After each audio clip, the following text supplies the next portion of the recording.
Yéngué à toutes les Égyptiennes, yéngué à tous les Égyptiens de partout dans le monde où vous nous suivez. Nous sommes très contents de vous avoir nombreux branchés sur votre chaîne Canal Wondiste Universel. Nos salutations chaleureuses également à toutes les personnes qui ne confessent pas la foi wondiste, mais qui vont tomber sur notre émission de ce jour. Nous sommes également très contents de vous avoir nombreux branchés à votre chaîne. Avant que nous puissions commencer notre émission de ce jour, je tiens à vous présenter mes sincères remerciements pour l'attention que vous avez fait montre à notre précédente émission. Mais aussi, je vous invite, si vous ne l'avez pas encore fait, à vous abonner à votre chaîne et d'inviter vos proches à s'abonner à la chaîne Témoignage du Saint-Esprit, afin que nous puissions tous contribuer non seulement au progrès de la chaîne, mais également à l'expansion du message du Saint-Esprit. Dans le cadre de notre émission de ce jour, Décryptage, nous allons parler des mystères autour de la personne de Tata Onda Wassilo Waketoko. Ce thème vient en fait clore les chapitres que nous avons ouverts de la divinité de Tata Onda et que nous avons commencé il y a de cela un mois. Aujourd'hui, autour des mystères autour de la personne de Tata Onda, nous allons clore ces chapitres-là avec ces sujets. Le premier mystère que nous allons partager avec vous, c'est celui qui se rapporte à la naissance de Tata Onda Wassilo Waketoko. Il est le troisième enfant de sa famille. Il est né le troisième jour du troisième mois. La présence répétée du chiffre 3 est-il un fait de hasard ou cela renvoie un message? J'ai dit non. Cela n'est pas l'effet du hasard, cela renvoie un message. Le chiffre 3, c'est un chiffre qui annonce l'accomplissement. Sa présence répétée en Tata Onda voudrait simplement dire qu'il est l'accomplissement de la promesse nous faite par Christ. Il vous souviendra que Jésus-Christ avait promis aux disciples de leur envoyer le Saint-Esprit. Et il leur avait dit que lui, la Christ, il priera au Père. Donc Tata Onda est l'exaucement de la prière de Christ faite au Père, mais également l'exaucement de la promesse de Christ faite aux disciples de leur envoyer le Saint-Esprit. D'où la présence répétée du chiffre 3 dans sa vie. Et il est la troisième personne divine. Donc, cette présence répétée du chiffre 3 traduit tout ce que nous venons de vous expliquer tantôt là. Mais hormis cela, il y a un autre mystère également que nous voulons partager avec vous aujourd'hui. C'est celui de son parcours scolaire. Alors qu'il était en 4e année primaire, un jour lors d'une manifestation au niveau de leur école, les autorités de l'école vont demander volontiers à un élève de prier. Et dans la foulée, Tata Onda va s'élever pour dire une prière. Dans sa prière, aux allures accusatrices, les autorités seront un tout petit peu dérangées du contenu de sa prière. Parce que la tendance générale de l'époque était que les nègres ou les noirs se mettaient à même les sols et les colons se mettaient sur les chaises. Ce sont eux qui dirigeaient les manifestations, ce sont eux qui dirigeaient le tout. Tata Onda dans sa prière, il dit: Tendre Père, merci pour tout ce que tu es en train de nous montrer. Merci également pour l'injustice que nous sommes en train de subir aujourd'hui. Voyons certains se mettre sur les chaises et nous là nous mettre à même les sols. Mais nous te prions parce que nous savons que tu es bel et bien juste, afin que tu puisses également nous rendre justice, afin qu'aux jours à venir, nous également nous commençons à nous mettre sur les chaises, comme les colons se mettent sur les chaises. Cette prière-là va déranger les autorités. Ils vont se dire: cet enfant est assez éveillé et il risquera d'éveiller également la conscience de tous ses condisciples. Alors on doit trouver une astuce pour nous débarrasser de lui. C'est ainsi, alors qu'il était en 4e année primaire, on va lui décerner les brevets de fin d'études de son parcours de l'école primaire. Alors en totale inadéquation avec son niveau réel. Pour dire qu'on ne veut plus de toi, vas-y, tu as ton diplôme avec toi, tu as ton brevet avec toi. À part ces mystères, j'aimerais bien partager encore un autre mystère avec vous. C'est celui de la création de l'église du Saint-Esprit. Tata Wanda a nécessité de nous dire qu'il est descendu du ciel avec son église. Mais sur le plan physique, ce n'est qu'en date du 1er janvier 1950 que l'église chrétienne Union du Saint-Esprit a été bel et bien créée. Alors, quelques mois après la création, Tata Wanda s'était décidé d'annoncer officiellement aux siens de l'existence de son église. C'est ainsi qu'il va retourner à son village maternel, à Vwanga, pour qu'il puisse organiser une manifestation au cours de laquelle il va annoncer officiellement son église à toutes les personnes qu'il va convier à cet événement. C'est ainsi qu'il va se décider également de convier son père, M. Jean-Pierre Kisaka, à cette manifestation grandiose qu'il projetait d'organiser. Mais lorsqu'il ira à la rencontre de Papa Kisaka va donner une réponse qui va attrister Tata Wanda. Lui disant que lui, la Kisaka, il ne sera pas en mesure d'assister à cette manifestation qui avait projeté Tata Wanda, parce que cette manifestation qui avait projeté Tata Wanda coïncide au culte, avec le culte d'action de grâce qui était organisé au niveau de l'armée d'Israël. Cette nouvelle va attrister Tata Wanda, qui va retourner à son village maternel où il vivait.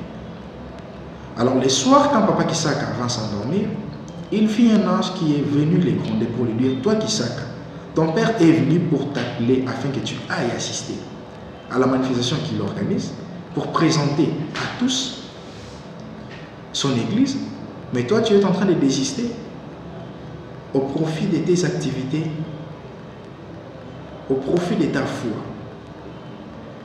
Ne sais-tu pas que c'est lui qui est ton père et que toi tu es son fils, mais que tu n'as reçu que la grâce de le voir naître dans ta famille? Tellement qu'il n'y a pas qui ça qui était grondé par l'ange, lorsqu'il va se réveiller, il sera frustré. Les bons matins, il va prendre la route pour se diriger vers Vwanga, pour présenter ses esquisses à Tata Wanda et lui rassurer ou lui garantir qu'il prendra bel et bien part à la manifestation de la présentation officielle de l'église du Saint-Esprit. Un autre mystère que nous voulons partager avec vous, c'est celui du changement des noms de Tata Wanda.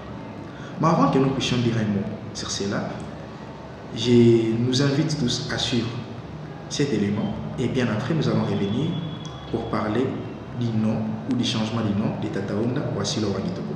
Suivons cet élément. Yamususu batuna kibiso quelque part boy. Alobi kombo wana Onda Wasilo Wangitoko Golikia. Elingi kolakisa nini kombo na yo?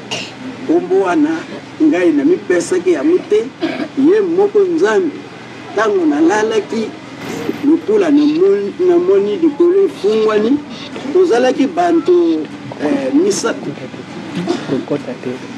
ngai ya mine tozalaki kosolola me bakomi na likolo pungu oyo ya liboso nazalaki na yango Ronda André ntango baye kochange pungu namoni bakomi na likolo ti Ronda Wasilwa Wangitukulu Golikia. À travers l'élément que nous venons de suivre, Tata Wanda est en train de nous expliquer l'événement ou la réalité qui a fait qu'il puisse changer de nom. Il dit qu'un jour, alors qu'il dormait, il a vu dans une vision, lui, Tata Wanda, aux côtés des deux autres personnes, et il a entendu la voix de Dieu lui dire: regarde au ciel. En regardant au ciel, il a vu écrit son ancien nom, ou son nom de naissance, André Gonda. Ce nom-là a été effacé par la suite et remplacé par un autre nom qui a été écrit au ciel: Gonda Wasilwa Wangituku Golikia. Il dit c'est à partir de ces jours-là que lui il a commencé à porter son nouveau nom. Là, nous sommes aux environs des années 1970. Et lui, Tata Wanda, son nom a été changé par Dieu. Mais lorsqu'il nous relate sa vision, il dit qu'il était à côté de deux autres personnes. Ces deux autres personnes-là, qui sont-elles réellement? N'est-ce pas là? L'une d'entre elles était la manifestation de Dieu le Père et l'autre Dieu le Fils. Et que lui-même, puisque c'était une réunion à trois, la manifestation de Dieu le Saint-Esprit. C'est tout simplement ce que cela veut dire. Un autre mystère que nous voulons également partager avec vous. Nous avons dit tantôt qu'il y a plusieurs mystères, mais on va juste sélectionner quelques-uns que nous allons partager avec vous. Un autre mystère, c'est celui de l'apparition de Tata Wanda. Alors qu'ici à Kinshasa, la nouvelle de son décès s'était déjà propagée, Tata Wanda va apparaître à l'ex-province de Katanga. Il va rencontrer physiquement alors le révérend Yav Kazen, qui est l'aumônier en chef de l'église. Les révérends étaient surpris de voir Tata Wanda accompagné d'une autorité ecclésiastique et puis d'un chauffeur qui les conduisait à bord d'un véhicule, d'une jeep. À sa rencontre avec Tata Wanda, puisqu'il ne s'attendait pas à ce que Tata Wanda puisse descendre au Katanga, il n'avait aucune nouvelle, alors que lui, il était le responsable de l'église au niveau du Katanga. Donc à chaque fois que Tata Wanda devrait se déplacer, ou un membre de l'église doit se déplacer pour le Katanga, lui là, le commandant doit être informé de tout. Les révérends doivent être informés de tout. Mais il a été surpris de recevoir Tata Wanda au Katanga sans recevoir une quelconque information. Et à sa rencontre avec Tata Wanda, celui-ci va lui dire qu'il est venu au Katanga pour une mission spéciale, mais que sa prochaine destination, parce qu'il ne va pas traîner au Katanga, était l'Angola. Mais il va également lui donner un autre message. C'est lui de lui dire que je vous ai laissé l'église du Saint-Esprit. Je vous ai légué l'église du Saint-Esprit. Je vous ai enseigné et je me suis rendu compte que vous êtes devenu assez mature. Alors, je vous laisse votre église. Prenez bien soin de l'église et enseignez également à tous ceux-là, tout ce dont moi j'ai eu à vous enseigner ou à vous montrer. C'est en quelque sorte le dernier message que Tata Wanda lui donnait avant qu'il puisse se séparer avec lui.